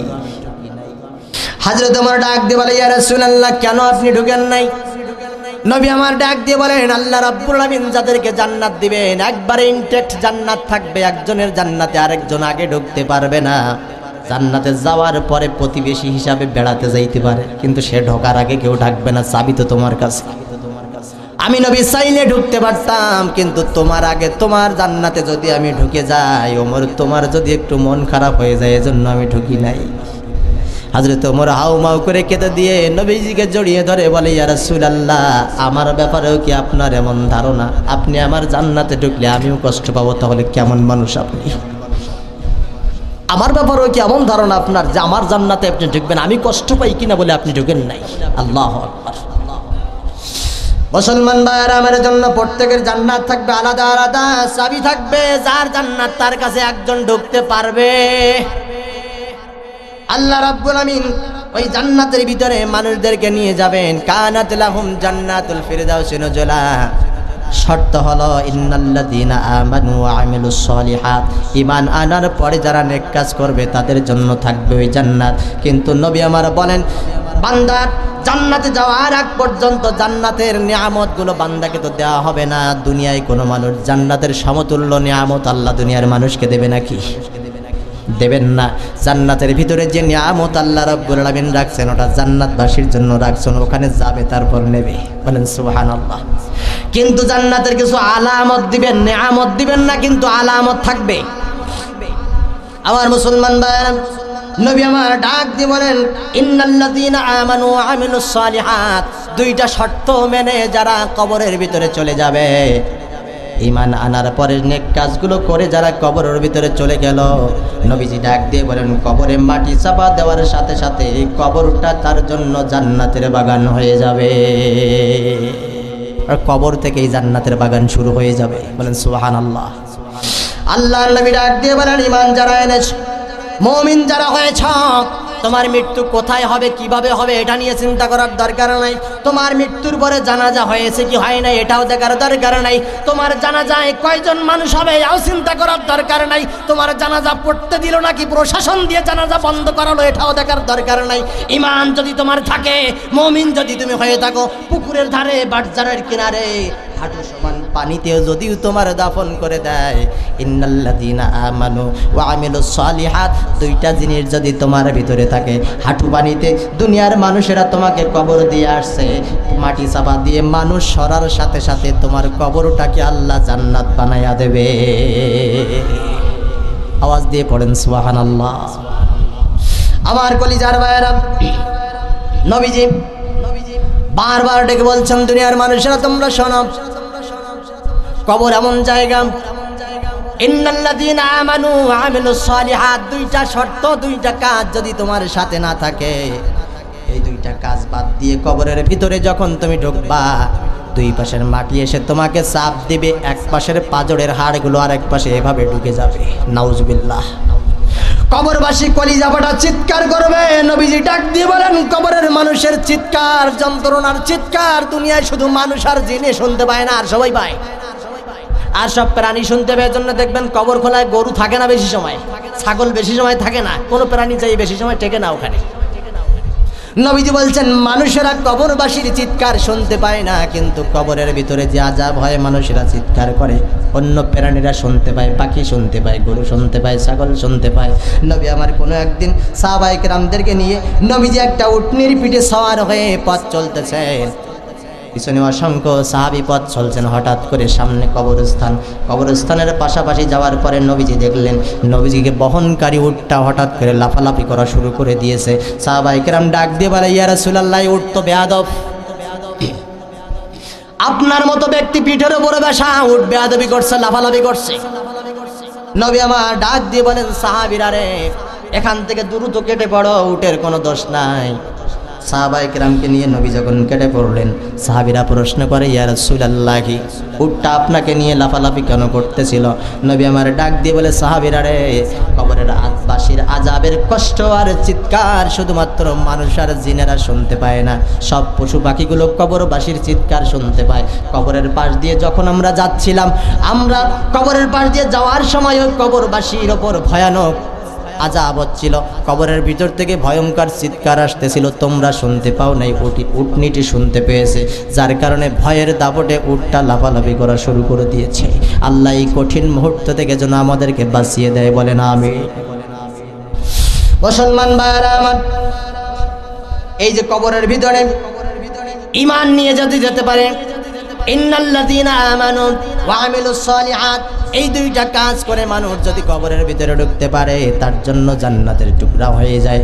নবী আমার ডাক দিয়ে বলছেন, এই দুইটা কাজ যদি কারোর সাথে না থাকে ওই বান্দা কবরের ভিতরে যাওয়ার সাথে 70 পিস সাপ আছে না নাই? 70টা কয়টা? একটার ইতিহাস বলবে, শুনবে? 70টা বলার সময় হবে না, একটার ইতিহাস শোনে। যেই 70টা সাপ কবরের ভিতরে, সাহাবীরা ডাক দিয়ে বলে, ইয়া রাসূলুল্লাহ, এই যে 70টা সাপ, এই সাপগুলো কেমন হবে? নবী আমার একটা সাপের কথা বলেছেন, সাহাবীরা তোমরা শোনো, এই সাপগুলোর বিষটা এত বেশি হবে, বিষের প্রখর বিষ, বিষের তেজটা এত বেশি হবে। এই সাপটা যদি কবর থেকে, কবরের ছাদটা ফাটিয়ে মাথাটা শুধুমাত্র একবার জমিনে একটা সাপে উঁচা করে দিয়ে একবার শুধু নিঃশ্বাস জমিনে ছেড়ে দেয়, গোটা দুনিয়া এত বেশি বিষাক্ত হয়ে যাবে, গোটা পৃথিবীর কোনো জায়গায় কোনো সবুজ উদ্ভিদ তোমরা আর দেখতে পাবে না একটা সাপের বিষ ছাড়ার কারণে। তাহলে 99টা যখন আপনার দক্ষিণট করবে তখন অবস্থা কি হবে? এই কবর বড় ভয়ানক জায়গা, কিন্তু ঈমান যদি ভালো থাকে, আমল যদি ভালো থাকে, তার কোনো চিন্তা। এজন্য আল্লাহ বলছে, ইন্নাল্লাযীনা আমানু, যারা ঈমান এনেছে তাদের লক্ষ্য শুধুমাত্র একটা, টাকা পয়সা অর্থ সম্পদ জায়গা জমি ক্ষমতা দলীয় পদ সব কিছু ছাড়তে পারে কিন্তু জান্নাতের লোভ ছাড়তে পারে না। মুমিন যারা হবে, ঈমানদার যারা হবে, তাদের শেষ গন্তব্য হবে জান্নাত, এবং জান্নাত তারা ছাড়তে পারে। কারণ জান্নাত এমন জান্নাত, যেই জান্নাতের ভিতরে রব্বুল আলামিন আমাদেরকে রাখবেন। জান্নাতুল ফেরদাউসের বাগানের কথা আল্লাহ বলছেন, কিন্তু জান্নাতের স্তর হচ্ছে 8টা। কয়টা? 8টা স্তর। একটা স্তরের নাম হলো জান্নাতুল আদন। জান্নাতুল ফেরদাউস হলো শ্রেষ্ঠ জান্নাত, আদন হলো তার আরো অনেক পরে, আরো অনেক নিচে। জান্নাতুল আদনের একটা বর্ণনা আপনাদেরকে শোনাই। জান্নাতুল আদন যখন রব্বুল আলামিন সুন্দর করে সাজালেন আর বানালেন, আল্লাহ রব্বুল আলামিন জান্নাতুল আদন সাজানোর পরে জিবরাইলকে ডাকছেন, জিবরাইল রে শোন এদিকে আয়। জিবরাইল আলাইহিস সালাতু ওয়াস সালাম হাজির হয়ে গেছে। ডাক দিয়ে বলে, জিবরাইল রে, যারা নেক কাজ করবে, ভালো কাজ করবে, তাদের জন্য তো আমি জান্নাত বানালাম, জান্নাতুল আদন। এই জান্নাতুল আদন তো আমার বান্দাদের জন্য সুন্দর করে আমি আল্লাহ সাজিয়েছি, কিন্তু কাউরে না কাউরে যদি একটু দেখতে না দেই তাহলে কেমন হয়েছে বুঝবো কি করে? বলেন সুবহানাল্লাহ। জিবরাইল আলাইহিস সালাম ডাক দিয়ে বলে, আল্লাহ আমি যাব নাকি? জান্নাতের ভিতরে যাবে। জিবরাইলকে, আল্লাহ আমি যাব নাকি? কারে পাঠাবা? আল্লাহ বলে, জিবরাইল রে, তুই একটু যা, যে জান্নাতের ভিতরে একটু ঘুরে ফিরে দেখে আয়, দেখ জান্নাতটা কেমন হয়েছে, আরো কিছু দরকার আছে কিনা আমার বান্দাদের জন্য। বলেন আল্লাহু আকবার। কারণ এই বান্দাদেরকে আল্লাহ অনেক ভালোবাসে। বলেন সুবহানাল্লাহ। আল্লাহ অনেক ভালোবাসেন বান্দাদেরকে, কিন্তু বান্দা বুঝলো না। আল্লাহ বলে, বান্দারে, আমি আসমান বানাতে যেয়ে নিজের হাত ব্যবহার করি নাই, বলেছি কুন ফায়াকুন, আসমান হয়ে গেছে। জমিন বানাতে যেয়ে বলছি কুন ফায়াকুন, জমিন হয়ে গেছে। ফেরেশতা বানাতে যেয়ে একই কথা বললাম, 18,000 মাখলুকাত বানাতে যেয়ে একই কথা বললাম। কিন্তু বান্দা, তোরে যখন আমি বানাইলাম, তোরে বানাতে যেয়ে আমার মনটা এত নরম হয়ে গেল, আমার দয়াটা তোর প্রতি এত বেশি হয়ে গেল, কুন ফায়াকুন শব্দ আমি জবান দিয়ে ব্যবহার করি নাই, আমার নিজের কুদরতি হাত দিয়া তোর সুন্দর চেহারা বানাইছি। বলেন সুবহানাল্লাহ। জিবরাইল রে, এত মহব্বত আমার বান্দার, তুই একটু যা, তুই একটু যেয়ে দেখ যে আর কিছু আমার বান্দার জন্য লাগবে কিনা। আচ্ছা, ফেরেশতা যদি শোনে যে আমাকে জান্নাতে যাওয়ার কথা বলছে, ফেরেশতা তো দৌড়ানো শুরু করছে। দৌড়াইতে দৌড়াইতে জান্নাতুল আদনের দরজা দিয়ে কেবলমাত্র ঢুকছে, জিবরাইল আলাইহিস সালাম অজ্ঞান হয়ে জান্নাতের ভিতরে পড়ে গেছে। বহু সময় পরে যখন জ্ঞান ফিরে আসলো, জান্নাতে একজন হুর আসছে। যে হুর আল্লাহ জান্নাতি মানুষদের জন্য একটা নয়, এক একজনের জন্য 70টা করে বানাইছে। বলেন সুবহানাল্লাহ। একটার বর্ণনা শোনেন, 70টা বানাইছে, একটার বর্ণনা শোনেন। একজন জান্নাতি হুর আসছে, জিবরাইল আলাইহিস সালামের জ্ঞান যখন ফিরছে, বলে, জিবরাইল রে, এই সুন্দর জান্নাতের ভিতরে আসলে আর কেন অজ্ঞান হয়ে গেছ? জিবরাইল আলাইহিস সালাম ডাক দিয়ে বলে, আমি যে এইমাত্র দরজা দিয়ে ঢুকলাম, দেখি হঠাৎ করে গোটা জান্নাতটা আলোকিত হয়ে গেছে। আমার মনের ভিতরে ভয় লাগলো, আমার পিছনে পিছনে মনে হয় আল্লাহ জান্নাতের ভিতরে ঢুকে পড়েছে, আর আল্লাহর নুরানি আলো চমক দিয়ে জান্নাতটা আলোকিত হয়ে গেছে। আল্লাহর নূরের আলোর ভয়ে আর রবের ভয়ে আমি অজ্ঞান হয়ে গেছি। জান্নাতি হুর ডাক দিয়ে বলে জিবরাইল রে, না না না, তুমি যার আল্লাহর নূর ভাবছো এটা আল্লাহ না, আল্লাহ ছিল না। বলে আন্দাজে কি দিকে বেহুশ হইল, ওটা কি ছিল? জান্নাতি হুর ডাক দিয়ে বলে জিবরাইল রে, আমি দেখলাম তুমি জান্নাতুল আদনের ভিতরে ঢুকতেছ, আর জান্নাতের নাজ নিয়ামক দেখে ছোট ছোট বাচ্চাদের মতো তুমি একবারে বেবলা হয়ে চতুর্দিকে জান্নাতের নিয়ামত দেখতেছো। একজন ফেরেশতা হয়ে, ফেরেশতাদের লিডার হয়ে এত অবাক হয়ে ঘোরাঘুরি দেখে আমি অবাক হয়ে গেছি। এজন্য শুধুমাত্র একটু মুস্কি হাসি দিয়েছিলাম, আর মুস্কি হাসির কারণে আমার দাঁতের ঝলকে গোটা জান্নাতটা আলোকিত হয়ে গেছে। একটা হুরের দাঁতের ঝলকে জান্নাত আলোকিত হয়। শুধু তাই নয়, জিবরাইল আল্লাহর নূরের আলো বলে অজ্ঞান হয়ে যায়। এই হুর একটা নয়, দুইটা নয়, 70টা বাজেট রাখছে আপনার আমার জন্য আল্লাহ। মুসলমান ভাইরা আমার, এই জান্নাতের ভিতরে আল্লাহ রাব্বুল আমিন বান্দাদেরকে ঢোকাবেন। নবী আমার সাহাবীদেরকে সামনে নিয়ে নবীজি বলতেছেন, সাহাবীরা ওই জান্নাতটা এমন জান্নাত, ওই জান্নাতের ভিতরে যাওয়ার পরে বান্দা আল্লাহর কাছে যা চাইবে আল্লাহ সব দিবে। বলেন সুবহানাল্লাহ। যা চাবে সব দিবে। একজন সাহাবী বলছি, ইয়া রাসূলুল্লাহ, আমার একটু অর্থ সম্পদ বেশি হওয়ার কারণে আমি ঘোড়ায় চড়া পছন্দ বেশি করি, এজন্যই মক্কায় আমি ঘোড়া ছুটিয়ে মক্কার এ প্রান্ত থেকে ও প্রান্ত দাপটিয়ে বেড়াই। ইয়া রাসূলুল্লাহ, জান্নাতের ভিতরে আল্লাহ কি আমাকে ঘোড়া দিবে? বলেন সুবহানাল্লাহ। হাবিব, জান্নাতের ভিতরে কি আল্লাহ আমাকে ঘোড়া দিবে? দেখেন নবীজি কত সুন্দর কথা বলছে। সাহাবী বলছে, আল্লাহ কি জান্নাতের ভিতরে আমাকে ঘোড়া দিবে? আর রাসূল বলছেন, সাহাবী রে, যা জান্নাতের ভিতরে ঘোড়া পাইতে হলে তোর আগে তো জান্নাত দরকার, এজন্য তোর জন্য আমি দোয়া করে দিই আল্লাহ যেন তোরে জান্নাত দেয়। বলেন সুবহানাল্লাহ। সাহাবীর জন্য রাসূল যদি দোয়া করে দেয় আল্লাহ যেন তোরে জান্নাত দেয়, সাহাবীর আর পায় কিটা? এবার ডাক দিয়ে বলে, ইয়া রাসূলুল্লাহ, আল্লাহ কি জান্নাতের ভিতরে আমারে ঘোড়া দিবে নাকি? আল্লাহর নবী ডাক দিয়ে বলেন, সাহাবীরে, শুধু ঘোড়া দিবে নাকি এমন নয়, জান্নাতের ভিতরে তুমি যখন ঢুকবা রবের কাছে তুমি আবদার করবা, রব্বুল আলামিন এই জান্নাতের ভিতরে তো তুমি আমাকে ঢুকাইছো, জান্নাতের ভিতরে আমি একটা ঘোড়া চাই, এমন ঘোড়া, দুনিয়ার ঘোড়ার মতো ঘোড়া না, ওই ঘোড়াটা হবে লাল ইয়াকুত পাথর দিয়ে বানানো। দুনিয়ার ঘোড়া শুধু দৌড়ায় উঠতে পারে না, জান্নাত এত বড় জান্নাত, আমি ঘুরে ঘুরে দেখবো পাওয়ালা ঘোড়া ছুটতে পারবে না, এজন্য আমি চাই পাখাওয়ালা ঘোড়া। নবীজি শিখাই দিচ্ছেন, সাহাবী তুমি এইভাবে চাইবা। আল্লাহ নবী সাহাবী ডাক দিয়ে বলেন, ইয়া রাসূলুল্লাহ, আল্লাহ কি পাখাওয়ালা ঘোড়া আমারে দিবে? নবীজি বলে, দিব না তো কি? দিবে তো দিবে, শুধু দেওয়া আল্লাহর কাছে আরজি করা লাগবে না। ঘোড়ার জন্য মনে মনে তুমি আবদার করেছো, আল্লাহর কাছে তুমি বলো নাই, শুধু মনে পরিকল্পনা করেছো, হঠাৎ করে দেখবা তোমার পাশে পাখাওয়ালা ঘোড়া দাঁড়িয়ে গেছে। তুমি ঘোড়ার পিঠে উঠবা আর আরাম করে তুমি ঘোড়ার পিঠে চড়ে গোটা জান্নাত ঘুরে ঘুরে দেখবা। বলেন সুবহানাল্লাহ। নবী আমার ডাক দিয়ে বলেন, ও সাহাবী তুমি আরো শোনো, জান্নাতে যখন আল্লাহ রাব্বুল আমিন মানুষকে দিবেন, একদিন একজন মানুষ জান্নাতের ভিতরে হাওয়া খাইতে বাহির হবে, একটু ঘুরতে বাহির হবে, নিজের ভবন থেকে বিল্ডিং থেকে একটু ঘুরতে বাহির হবে।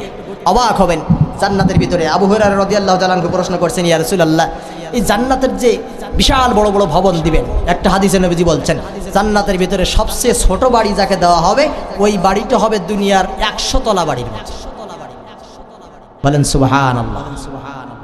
আবু হুরায়রা রাদিয়াল্লাহু তাআলা আনহু বলছেন, ইয়া রাসূলুল্লাহ, এত সুন্দর জান্নাত, এত বিশাল জান্নাত, এই জান্নাত আল্লাহ বানাবেন কি দিয়ে? নবীজি বলছেন, এই জান্নাতে বানাতে যেয়ে আল্লাহ রাব্বুল আমিন একটা ইট রাখবেন স্বর্ণের, অপরটা দিবেন রৌপ্যের, আরেকটা দিবেন স্বর্ণের, আরেকটা দিবেন রৌপ্যের, এইভাবে 100 তলা বানানো। সুবহানাল্লাহ। এই শোনার জন্য দুনিয়ার মানুষ পাগল। আল্লাহু আকবার। একজন মানুষ, নবীজি বলছেন, জান্নাতের ভিতরে একটা হাওয়া খাইতে বাহির হবে, জান্নাতের ভিতরে যে সোফা বানিয়ে রাখবেন মানুষকে বসার জন্য, আল্লাহ নবীজি বলছেন জান্নাতে বসার জায়গায় মানুষটা আরাম করে বসে যাবে, ওই বসার জায়গায় এত আনন্দ পাবে, উঠতে আর মনে চাইবে না, শুধু বসেই থাকবে। নবীজি বলেন, পিছন দিক থেকে কে যেন এসে ওই মানুষটার ঘাড়ের উপরে একটু আঘাত করবে। আমরা যেমন আরেক দিক ফেলে বসে থাকলে পিছনে এসে ডাকে, আমার এই শোনো, হয় না? বল, একজন জান্নাতি হুর এসে তার ঘাড়ের ভিতরে গর্দানে আঘাত করবেন। ওই বান্দা যখন পিছন দিকে ফিরবে জান্নাতি হুরের দিকে, ডাক দিয়ে বলবেন, কে তুমি?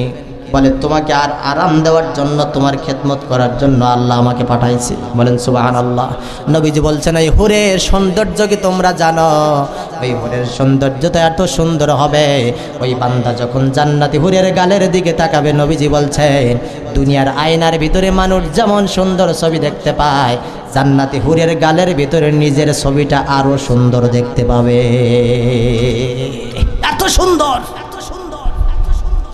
নবীজি বলছেন, জান্নাতের ভিতরে যাওয়ার পরে যা চাইবে তাই পাবে। সাহাবীরা তোমরা শোনো, একজন মানুষ জান্নাতের ভিতরে ঘুরবে, মাথার উপর দিয়ে বিশাল বড় উট পাখি উড়ে যাবে। উট পাখি দেখেছেন না?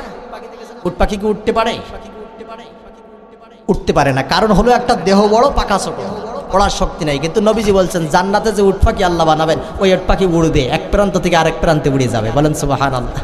নবীজি বলছেন, ওই মানুষটা উট পাখি মাথার উপর দিয়ে চলে যাবে আর মনে মনে একটু সংকল্প করবে, আল্লাহ এই সুন্দর উট পাখিটারে যদি একটু ভোনা করে খাইতে পারতাম। সুবহানাল্লাহ। নবীজি বলছেন, মনে মনে সংকল্প করেছে, জান্নাতে উট পাখিটা যদি ভোনা করে খাইতে পারতাম। এই সংকল্প করার কারণে হঠাৎ করে দেখবে বিশাল বড় প্লেটে 70 কেজি 80 কেজি ওজনের উট পাখি ভোনা হয়ে সামনে চলে আসছে। বলেন সুবহানাল্লাহ। কি রাখছেন আল্লাহ জান্নাতে? নবীজি বলেন, ওই বান্দা, একজন মানুষই এত বড় উট পাখি সব খেয়ে ফেলবে। খাওয়ার পরে লোকটা যখন হাত মুছতে মুছতে চলে যাবে, মাংসগুলো খাইছে, হাড় হাড্ডিগুলো খাই নাই।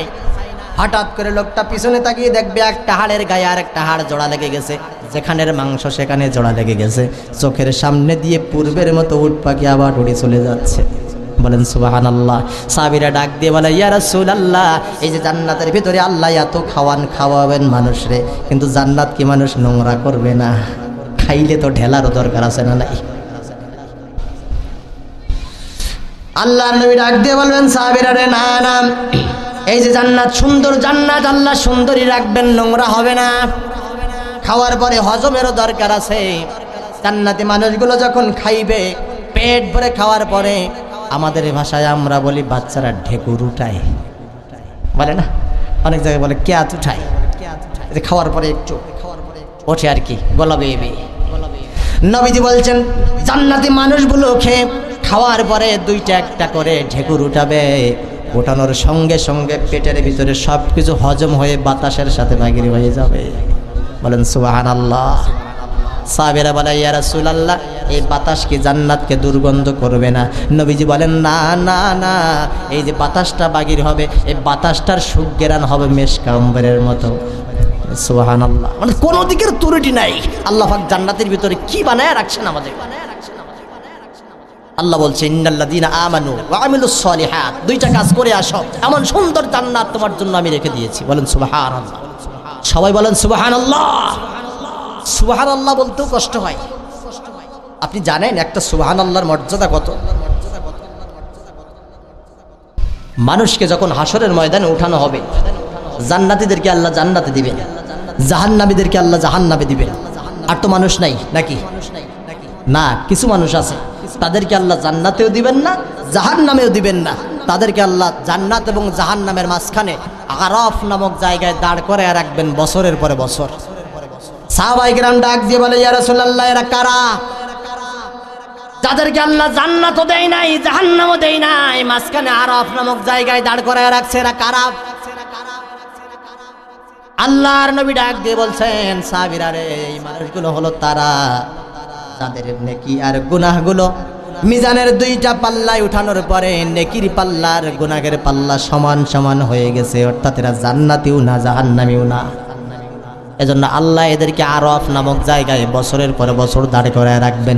ওই মানুষগুলো ওই জায়গায় দাঁড়িয়ে আফসোস করবে, আল্লাহ একটা নেকির জন্য জান্নাতে যাইতে পারলাম না, আরাফ নামক জায়গায় দাঁড়িয়ে আছে।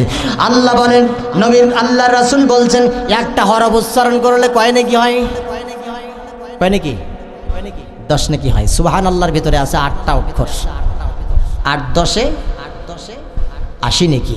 একবার পড়লে 80 নেকি নবীর ভাষা অনুযায়ী। আর আল্লাহর প্রশংসা করছেন, আল্লাহ খুশি হয়ে কত দেবে সেটা তো আল্লাহ পাকই জানে। যেমন আল্লাহ পাক রমজান মাসের ব্যাপারে সাহাবীদের বলছেন, সাহাবীরা রে সব আমলনামা তোমরা সব সওয়াব আমার বান্দাদেরকে লেখো, খবরদার রমজানের সওয়াবটা আমার বান্দার তোমরা লিখো না। ফেরেশতারা বলে আল্লাহ কারণ কি? কারণ হলো রমজানের সওয়াবটা আমি আবার বান্দার জন্য নিজের হাতে লিখবো। বলেন সুবহানাল্লাহ। কারণ আল্লাহ যদি বলে যে নিজের হাতে লিখবো, কম লিখবে না বেশি লিখবে? এজন্য আল্লাহ খুশি হয়ে যে কত দেবে সেটা তো আল্লাহ পাকই জানেন, কিন্তু নবীজির ভাষা অনুযায়ী একবার সুবহানাল্লাহ 80 নাকি পড়েন সুবহানাল্লাহ। 80 নাকি হয়েছে, আরো একবার পড়েন সুবহানাল্লাহ, আরো 80 নাকি আবার পড়েন সুবহানাল্লাহ। 240 নাকি পাইছে। আরাফ নামক জায়গায় দাঁড়িয়ে কিছু মানুষ আফসোস করবে, আল্লাহ একটা নেকির জন্য জান্নাতে যাইতে পারলাম না, কিন্তু একবার যদি সুবহানাল্লাহ বেশি বলতাম 80টা নেকি পাইতাম। আফসোস করে কোনো কাজে লাগবে নাকি? এজন্য মাহফিলে বসে, মসজিদে বসে, রাস্তাঘাটে হাঁটতেছেন, সবসময় জিকির করবেন কার? আওয়াজ দিয়ে বলেন জিকির করবেন কার? মুসলমান ভাইরা আমার, আল্লাহ রাব্বুল আলামিন জান্নাতের যেমন নিয়ামত রেখেছেন, যারা দুনিয়ায় কষ্ট করে জান্নাতি পরিবেশ তৈরি করবে, জান্নাতে তারা যাবে, নিয়ামত ভোগ করবে। আলামিনের বিরোধিতা যারা করবে, দুনিয়ায় যারা কোরআন হাদিসের বিপক্ষে অবস্থান নেবে, যারা কোরআন হাদিস মানবে না, বরং যারা মানতে চাইবে তাদেরকে বাধা দিয়ে দিয়ে দূরে সরিয়ে রাখবে, এদের জন্য আল্লাহ রাব্বুল আলামিন 7 নাম্বার পর্যন্ত জাহান্নাম রেখেছেন। বলেন নাউজুবিল্লাহ। আল্লাহ এই জান্নাতগুলো থেকে হেফাজত করে, জাহান্নামগুলো থেকে হেফাজত করে আমাদের সবাইকে জান্নাত যেন দান করেন। বলেন আমিন। আমার মুসলমান ভাইরা, জান্নাতের নিয়ামতের কথা শুনছেন, বড় মজা লাগছে। আসুন এবার যারা ইন্নাল্লাযীনা আমানু ওয়া আমিলুস সালিহাত, এই দুইটা শর্তের বাইরে যারা চলে যাবে তাদের জন্য আল্লাহ রাব্বুল আলামিন কি রাখছেন? জাহান্নামের ভিতরে তারা কেমনে থাকবে? জাহান্নামের একটা সেকেন্ডের আগুন সহ্য করার ক্ষমতা পৃথিবীর কোনো মানুষের কেউ সহ্য করতে পারবে না। রাব্বুল আলামিন যখন হাসরের ময়দান কায়েম করে ফেলবে, সবাই যখন কিয়ামতের মাঠে উঠে যাবে, নাফসি নাফসি করতে থাকবে, নবীজি বলেন দুনিয়ার সমস্ত মানুষ একটা ময়দানে হাজির হবে, সবার মুখে থাকবে নাফসি।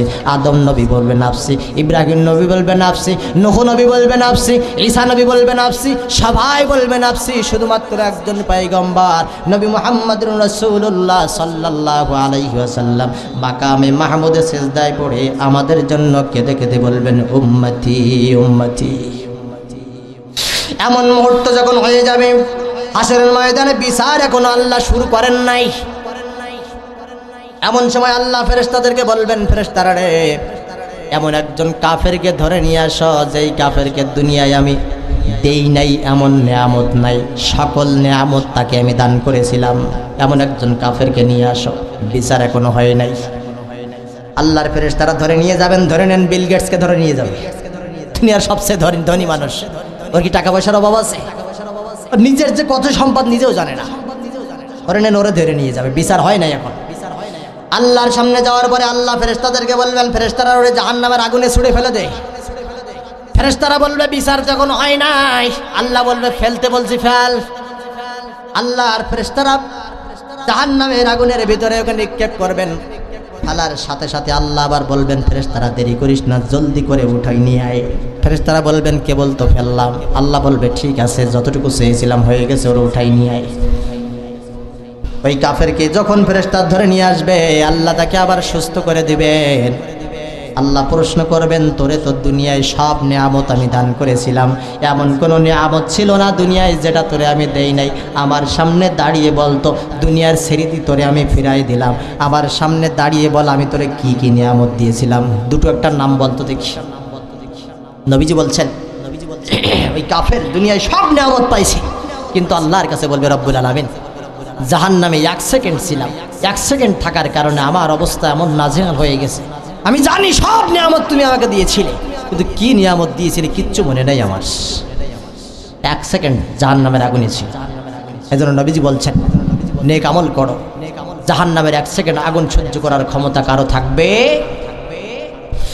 আল্লাহ নবী বলছেন জাহান্নাম যেদিন হাসরের ময়দান যেদিন কায়েম হবে, আল্লাহ যেদিন জাহান্নামে মানুষদেরকে ছুঁড়ে ছুঁড়ে ফেরেশতাদেরকে ফেলতে বলবেন, রব্বুল আলামিন ওই দিন জাহান্নামকে একটা আকৃতি দান করবেন।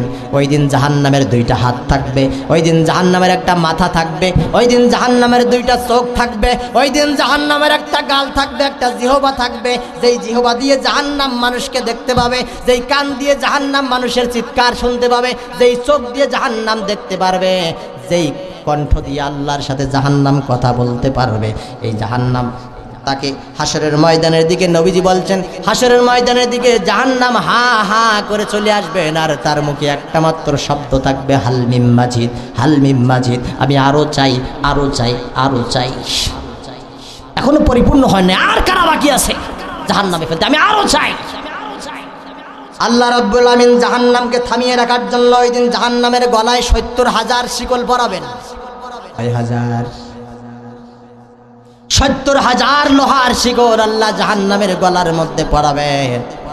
নবীজি বলছেন ৭০,০০০ শুধু শিকল নয়, ওই ৭০,০০০ শিকল দিয়ে জাহান্নামকে টেনে পিছনে ধরে রাখার জন্য ৭০,০০০ শিকলের প্রত্যেক শিকলে ৭০,০০০ করে ফেরেশতা লাগাবেন। বলেন আল্লাহু আকবার। শিকলের সংখ্যা ৭০,০০০, এক এক শিকলে ফেরেশতা ৭০,০০০। ক্যালকুলেটরে বের পাবেন হয়তো। নবীজি বলছেন এতগুলো ফেরেশতা জাহান্নামকে পিছনে টানতে থাকবে, কিন্তু বিন্দু পরিমাণ জাহান্নামকে পিছনে নিয়ে যেতে পারবে না। হাল মিম মাজিদ বলতে বলতে সামনে আসবে। যেই ফেরেশতাদেরকে আল্লাহ এমন ক্ষমতা দিয়েছেন, একজন ফেরেশতা শুধুমাত্র জিবরাইল আলাইহিস সালাম যদি আল্লাহর জমিনের ভিতরে হাতটা ঢুকিয়ে দিয়ে, নিচে যদি ইচ্ছা করে জমিনটা হাতটা ঢুকিয়ে দিয়ে একবারে জমিন উল্টাই দিতে পারে। এমন ফেরেশতা থাকবেন এক এক শিকলে ৭০,০০০, শিকলের সংখ্যা থাকবেন ৭০,০০০। ফেরেশতারা টেনে জাহান্নামকে পিছনে নিতে পারবে না, মুখে শুধু থাকবে হাল মিম মাজিদ, আমি আরো চাই, আরো চাই। জাহান্নামী মানুষগুলো আর কই। জাহান্নাম যখন একবারে হাসরের মাঠের কিনারায় চলে আসবেন, আল্লাহ রাব্বুল আমিন দেখবেন জাহান্নাম তো হাসরের ময়দানে ঢুকে পড়বে আর মানুষগুলোকে গণহারে নিয়ে যাবে। রব্বুল আমিনের নবী বলেন, আল্লাহ ওই দিন জাহান্নামের পিঠের উপরে নিজের কুদরতি পা মোবারক রাখবেন। বলেন সুবহানাল্লাহ। নিজের পা যখন রাখবেন, জাহান্নাম তখন বলবে দ্যাটস এনাফ, আর দরকার নাই, আমি ফিরে যাচ্ছি। বলেন আল্লাহু আকবার। ৭০,০০০ শিকল, ৭০,০০০ করে ফেরেশতা, প্রত্যেক শিকলে ফেরেশতারা টেনে পিছনে নিয়ে যেতে পারে না। একজন ফেরেশতাই পৃথিবী উল্টাই দিতে পারে। আল্লাহ পাক রব্বুল আমিন শুধুমাত্র নিজের পা মোবারক রাখবেন, জাহান্নাম পিছনে হাঁটতে শুরু করবে। বলেন আল্লাহু আকবার। কি পাওয়ারফুল তিনি! আর দুনিয়ার মানুষের পাওয়ার আছে না নাই? হায় হায়, ৩ বার পাতলা পায়খানা আর 2 বার বমি হলে পরের দিন সাতক্ষীরা সদর হাসপাতালে তার নিচের বেডে, উপরে থাকতে দেয় না, নোংরা করে ফেলবে। এদের পাওয়ারের ঠেলায় গ্রামে মানুষ টিকতে পারে, ঠিক না? 3 বার পাতলা পায়খানা আর 2 বার বমি হয়েছে, সদর হাসপাতালে ভর্তি করছে। ছেলে গেছে দেখছে, বলে বাবা কি হয়েছে? বলে ভাই চুপ কর, পায়খানা হলে এরকম হয়। বউ যে ডাক দিয়ে বলে স্বামী কি হয়েছে, এমন করছে কেন? মা বলে মা পায়খানা হলে আর বাঁচা যায় না। সন্তান ডাক দিয়ে কয় দাদি মারা গেল 5 বছর পরে, 5 বছর আগে, 5 বছর পরে বাবা আর নতুন করে মা ডাকতিস কার? এমন অবস্থা হয় দুনিয়ার ক্ষমতাসীন মানুষের, তাদের ক্ষমতার দাপটে এলাকার মানুষ টিকতে পারে না। হায় হায়, জাহান্নাম যে ৭০,০০০ শিকলে, ৭০,০০০ করে এক এক শিকলে ফেরেশতা, আল্লাহ পাক কদম মোবারক রাখার সাথে সাথে জাহান্নাম পিছনে হাঁটে। ৭০ এতগুলো ফেরেশতা ধরে রাখতে পারে না। সে আল্লাহর ক্ষমতা বাদ দিয়ে মোল্লার ক্ষমতার ঠেলায় গ্রামের মানুষ আর দাঁড়াইতে পারে না। আল্লাহ আমাদেরকে হেফাজত করুক, বলেন আমিন। আর জোরে বলেন আমিন। আমরা এমন ক্ষমতার মালিক, মাঠের ওই কর্নারে যদি একটা বড় ব্যাং ঢুকে লাফাতে শুরু করে, এই কর্নারের মানুষও লাফাবে, এমন ক্ষমতা আমাদের। বাথরুমের ভিতরে ঢুকছেন, বাথরুমের কাজ সারার জন্য কাপড় চোপড় খুলে আলাইছেন, কাম সারছেন, হঠাৎ করে যদি দেখেন বাথরুমের ভিতরে থেকে সাপ বাইর হয়ে ফস। আচ্ছা বলেন, ওখানে 2 মিনিট দেরি করবেন না, দরজা ভাঙ্গে পালাবেন? কোথায় যাবে আপনার ক্ষমতা? তেলা পোকা দেখলেই তো বিপদ। আর আমাদের ক্ষমতার দাপটে আল্লাহ আমাদেরকে সহি বুঝ দান করুক, বলেন আমিন। জাহান্নামের ভয় আমাদের ভিতরে ঢুকিয়ে দিক, বলেন আমিন। আল্লাহ রাব্বুল আমিন ওই দিন জাহান্নামকে ফিরিয়ে দিবেন। জাহান্নাম বলবে দ্যাটস এনাফ, পরিপূর্ণ হয়ে গেছে, আর দরকার নাই। জাহান্নামীদেরকে যখন একটা একটা করে জাহান্নামের ভিতরে ছুঁড়ে ছুঁড়ে ফেলা হবে, নবীজি ডাক দিয়ে বলছেন একজন মানুষকে জাহান্নামের ভিতরে যখন ফেলবে, জাহান্নামী মানুষটার দেহ বিশাল বড় লম্বা হয়ে যাবে। সাহাবীরা বলে, ইয়া রাসূলুল্লাহ একটু বর্ণনা দেন কেমন বড় হবে। নবীজি ডাক দিয়ে বলছেন, সাহাবীরা তোমরা শোনো, একজন জাহান্নামী মানুষের দেহ যখন আল্লাহ বানাবেন, তার শরীরের শুধুমাত্র চামড়াটা মোটা হবে 42 গজ। বলেন আল্লাহু আকবার। কত গজ? 42 গজে কয় হাত? হিসাব করেন, হিসাব করেন। 84 হাত। আচ্ছা বলেন তো, 84 হাত যদি চামড়া মোটা হয়, যেই চামড়া আঙ্গুল দিয়ে ডোলা দিলে কেলিয়ে রক্ত বাহির হয়ে যায়, এই চামড়া যদি 84 হাত মোটা হয়, মানুষটার দেহ কেমন হবে? গন্ডারের সামনে একটু মোটা মানুষ বলে আমি দেখি নাই, এজন্য মানুষকে গালি দেয়, গন্ডারের চামড়া পিটাইলেও লাগে না, বলে না? সেখানে আল্লাহ রাব্বুল আলামিন জাহান্নামীদের যে চামড়া বানাবেন, চামড়াটা মোটা হবে 84 হাত। সাহাবীরা অবাক হয়ে গেছেন, ডাক দিয়ে বলছে, ইয়া রাসূলুল্লাহ চামড়া যদি 84 হাত হয়, তাহলে ওই জাহান্নামে মানুষটা কত বড় হবে? নবীজি ডাক দিয়ে বলছেন, ও মানুষেরা, সাহাবীরা তোমরা শোনো, ওই জাহান্নামে মানুষটা কত বড় হবে তার সংক্ষিপ্ত বর্ণনা দিয়ে যায়। নবীজি ডাক দিয়ে বলছেন, জাহান্নামে মানুষটা যদি শুধুমাত্র বসতে চায়, বসতে যেয়ে যতটা জায়গার তার দরকার হবে, মক্কা থেকে মদিনা পর্যন্ত মাঝখানে যতগুলো জায়গা আছে, একজন জাহান্নামী বান্দা বসলে আর কোনো জায়গা বাকি থাকবে না। মক্কা থেকে মদিনায় যাইতে কত পথ? হ্যাঁ, 400 কিলো রাস্তা, 400 কিলোমিটার রাস্তা। আল্লাহু আকবার। নবীজি বলছেন, একজন জাহান্নামী বান্দা যদি বসতে চায়, 400 কিলোমিটার রাস্তা সে একা দখল করে ফেলবে। নবীর সাহাবীরা বলছে, ইয়া রাসূলুল্লাহ জাহান্নামী বান্দা এত বড় যদি দেহ হয়, তার দাঁতগুলো কত বড় হবে? আল্লাহ নবী বলছেন, সাহাবীরা তোমরা শোনো, একজন জাহান্নামী বান্দার যে দাঁত আল্লাহ রাব্বুল আলামিন বানাবেন, ওই দাঁতটা একটা একটা দাঁত হবে উহুদ পাহাড়ের সমান, যেখানে উহুদ পাহাড়টা হলো 8 মাইল। কি বানাবেন আল্লাহ? নবীজি বলছেন, জাহান্নামে যখন মানুষকে ফেলা হবে, 6 মাইল জিহ্বা লম্বা হয়ে যাবে। কয় মাইল? 6 মাইল। নবীজি ফরসক দিয়ে বলছেন, 2 ফরসক, 1 ফরসক সমান 3 মাইল, তাহলে 2টা সমান 6 মাইল। সাহাবীরা বলে, ইয়া রাসূলুল্লাহ এত বড় দেহ আল্লাহ কেন বানাবেন, কারণটা কি? নবীজি ডাক দিয়ে বলে, সাহাবীরা রে, এই যে মানুষের 3.5 হাত বডি, এই দেহটা এত ছোট্ট দেহ নিয়ে জাহান্নামের আগুনের ভিতরে মানুষ যদি পড়ে, দুনিয়ার আগুনের চেয়ে জাহান্নামের আগুনকে আল্লাহ 70 গুণ বেশি শক্তিশালী করেছেন। যেখানে দুনিয়ার আগুন লোহাকে গালিয়ে পানি বানিয়ে দেয়, আর জাহান্নামের আগুনকে আল্লাহ জ্বালাইতে জ্বালাইতে 70 গুণ শক্তি বেশি করেছেন। ও সাহাবীরা, এই বিশাল বড় দেহ বানানোর কারণ হলো, ছোট্ট দেহ জাহান্নামে ফেলার পরে মানুষ তো শাস্তি বুঝতে পারবে না, এজন্য এত বড় বিশাল দেহ বানায়া রব্বুল আলামিন জাহান্নামীদেরকে শাস্তি দিবে। সাহাবীরা বলছে, ইয়া রাসূলুল্লাহ জাহান্নাম কি শেষ হবে না? নবীজি বলছে, একবার স্থায়ী হয়ে যাওয়ার পরে জাহান্নামীরা জাহান্নামে থাকবে, মাঝখানে আল্লাহ রাব্বুল আলামিন একবার দয়া করে কিছু মানুষকে উঠাই নেবেন সাজা কাটার পরে, তারপরে সমস্ত মানুষেরা জাহান্নামের ভিতরে জ্বলতে থাকবে। নবীজি বলেন, এই মানুষগুলোকে জাহান্নামে ফেলার সঙ্গে সঙ্গে জিহ্বাটা 6 মাইল লম্বা হয়ে যাবে। জাহান্নামের ভিতরে থাকতে থাকতে জাহান্নামে মানুষগুলো আল্লাহর কাছে পানি পানি করে চিৎকার করতে থাকবে। আল্লাহ রাব্বুল আলামিন জাহান্নামে মানুষদের দিকে তাকায়া হঠাৎ করে জাহান্নামের আকাশের উপরে কালো মেঘ দিবেন। জাহান্নামে মানুষগুলো মনে করবে এইবারে মনে হয় একটু বৃষ্টি হবে।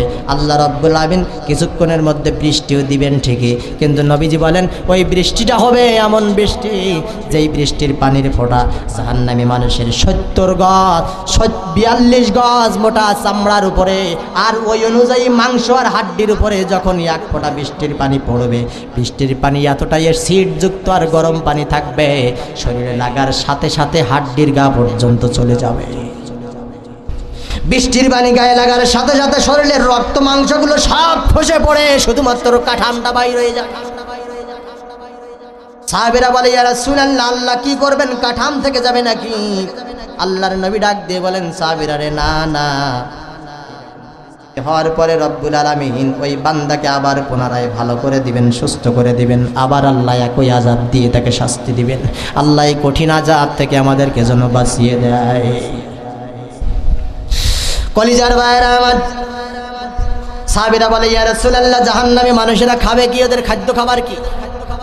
নবীজি ডাক দিয়ে বলেন জাহান্নামী মানুষগুলো পানি পানি করে যখন চিৎকার করবে, আল্লাহ ফেরেশতাদেরকে অর্ডার করবেন, ফেরেশতারা বালতি নিয়ে দৌড়িয়ে যা, আমার বান্দারা পানি চায়।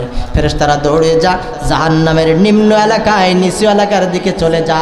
ওখানে যাওয়ার পরে দেখবি জাহান্নামী মানুষগুলোর শরীরের রক্ত মাংসগুলো পচে পচে পূজার দুর্গন্ধ হয়ে নিচু এলাকায় যে জমা হয়েছে, ওখান থেকে বালতি কাটা, পাত্র কাটা আর জাহান্নামী মানুষের কণ্ঠের মধ্যে ঢেলে দে। নবীজি বলেন জাহান্নামী মানুষেরা পানির তৃষ্ণায় বাধ্য হয়ে জাহান্নামের রক্ত আর পুজ নিজেদের শরীরের পোষা মাংসগুলো নিজেরাই খাইতে থাকবে। আল্লাহর নবী বলেন ওইটা কণ্ঠ দিয়ে ভিতরে যাওয়ার সাথে সাথে পেটের সমস্ত নাড়ি ভুড়িগুলো পুড়ে সাথে সাথে পিছনের রাস্তা দিয়ে বাহির হয়ে যাবে। বলেন নাউজুবিল্লাহ। আল্লাহ কোরআনে বলছেন ইনদা শাজারাতিজ যাক্কুম, জাহান্নামীদেরকে যাক্কুম বৃক্ষের রস খেতে দেওয়া হবে। সাহাবীরা বলেন এই বৃক্ষ কি দুনিয়ার কোনো জায়গায় পাওয়া যাবে নাকি?